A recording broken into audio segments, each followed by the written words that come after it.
lifelong period film fanatic.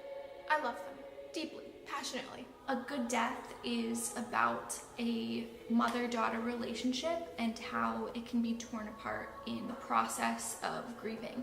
A Good Death explores all sorts of complexities and obligation. Do you honor the dead or the grieving? When are we acting selfishly? Can we act selfishly in service of another person? It's a question for you, and it's a question for you to decide for yourself. When Lauren sent me the script for A Good Death, I stayed up that night and I couldn't stop thinking about it. On the surface, it's a story of someone dealing with loss in a very unique way. It's more than that. I am inspired by the way that such elegance and grace can be incorporated into a story. Period films have a unique ability to take stories that feel really current and putting them in a different landscape, in a different era, and understanding them in a new light. This story is really for anyone that's dealt with loss or anyone that's had an illness in their family. I think we all come together in this one feeling and this one understanding of grief. You have to be the one to step up and make decisions that normally you wouldn't have to. Kitty's just at that point in her life where she's beginning to see beyond herself, and I think that's just kind of a period that comes between adulthood and childhood.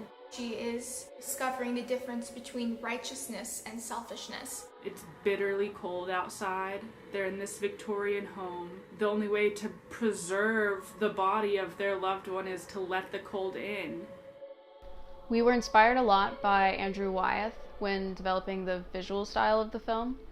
My vision draws a lot on his compositions and his framing. I want to explore that in the way that we shoot these characters.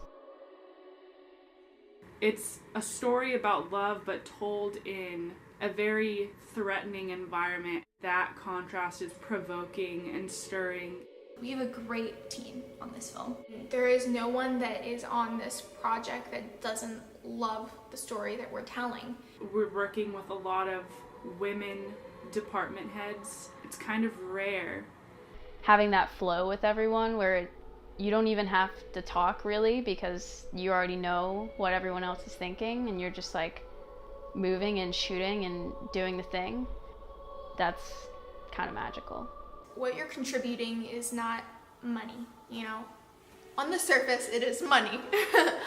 But what you're really giving us is meals. You're giving us the material to make the dresses that we have to make. You're giving us the period-accurate couch. You're giving us gas money to get to location. You're giving us the money that we need to rent the old Victorian farmhouse that we're looking at. A Good Death gives the audience enough room to make their own conclusion. Filmmaking is far too hard and strenuous of a process to tell a story that you don't have to tell. And I have to tell this story, and my crew has to tell this story. And we can't make this film without your help.